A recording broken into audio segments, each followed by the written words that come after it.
What is next for thousands of abandoned Chicago homes? In a matter of weeks, Governor Pritzker is expected to sign a bill that addresses one of the biggest obstacles residents say they have battled for years. A tax property sales system that's complicated and full of loopholes. Residents say it benefits large investors, but not people who want to redevelop abandoned homes.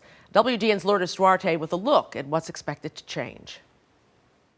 Right now, there are thousands of vacant homes and empty lots sitting in an endless cycle of disrepair. Even when neighbors attempt to step in and take over those properties, a complicated tax sale system holds them back. Studies show that only 6% of abandoned properties end up in the hands of individuals like the ones you're about to meet. Whatever that we could do to keep it looking good, that's what we did. Armed with a rake and a broom, Florence Spann tackles the projects most people would rather ignore.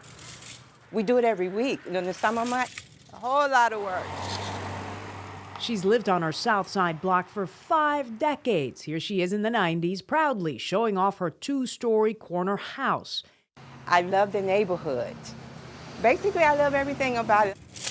But lately, that pride of home ownership has turned into more work. We put up these signs so that we can keep the people from parking here. She now mows, rakes, and guards a lot of land. She spends hours getting everything done. But here's the thing, all that empty land she maintains doesn't even belong to her. And we've been doing it for, I know, over 10 years. Florence lives in one of those Chicago neighborhoods littered with vacant lots. You can see the transformation through the years. A vacant home next door was later boarded up and eventually torn down. In all, there are 4 empty lots next to her.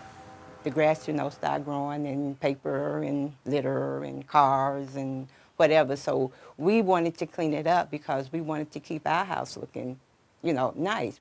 It was really, really bad. And it hasn't been easy. Recently, her role as master landscaper became that of makeshift lawmaker. You see, her story was picked up in Springfield as political minds try to make sense of thousands of abandoned lots on the south and west sides of Chicago. They've been trying to figure out how to get them in the hands of residents like her who care about rebuilding neighborhoods.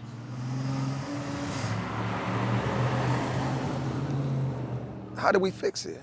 If we're not allowed to purchase it and then all the fines on top of it, it needs to come down. Like Florence, Marshall would like to purchase the vacant property next to him, but either can't work with the system or the properties are stuck in what seems like an endless tax sale cycle, an old loophole that may have kept thousands of abandoned properties from being redeveloped.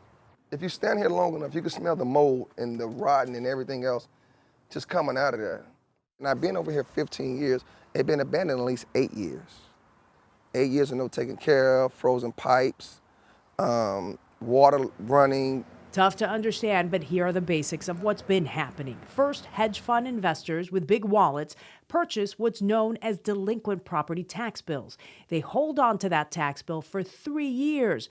If the actual owner doesn't pay back what's owed in taxes within the allotted time, the investor returns it to the county by filing a sale in error, making as much as 18% interest on the tax bill. Then the process starts all over again with another investor stepping in and doing the same thing, never redeveloping or maintaining the land. So that's what we hope for the bill to accomplish, is that it unlocks all of these properties that have been stuck in a cycle of tax sales for the last several decades and allow them to be redeveloped for community wealth building purposes. These large private hedge funds that know the system work fast. Most of the time, they're sitting on the properties making money off that sale in error loophole. In October, Cook County Treasurer Maria Pappas released a study that says in Cook County, at least 29 tax buyers have received $1 million or more in refunds from September 2015 to September 2022 for sales in error alone. I try to utilize all the space. DeJuan Robinson has been edged out many times before by these larger investors, even though he wants to redevelop properties on the south side. My job is to take these parcels and put them back to work. I get phone calls from the neighbors, thanking me, and and the thing about it is we not only rehab the properties, we clean up the block. If the bill is signed, a home would only go through one tax sale cycle and then move on to the next step, giving people like DeJuan, Marshall, and Florence the ability to step in and eventually own the property. The next thing to wealth building with the Obama centers coming here is the housing. It may take at least a year or more to see the real impact of the legislation. As for Florence, she's not letting up. Her dream is to buy the lot next door and help rebuild the neighborhood she's loved for nearly a lifetime. We would purchase it and we would make probably a garden or a playground for my grandson. The Chicago Community Trust, as well as the Cook County Treasurer's Office and others, worked on these changes. Critics of the legislation say it turns the properties over to the Chicago Land Bank a lot quicker, giving the real homeowner less time to pay up what's owed. I'm Lourdes Duarte, WGN News.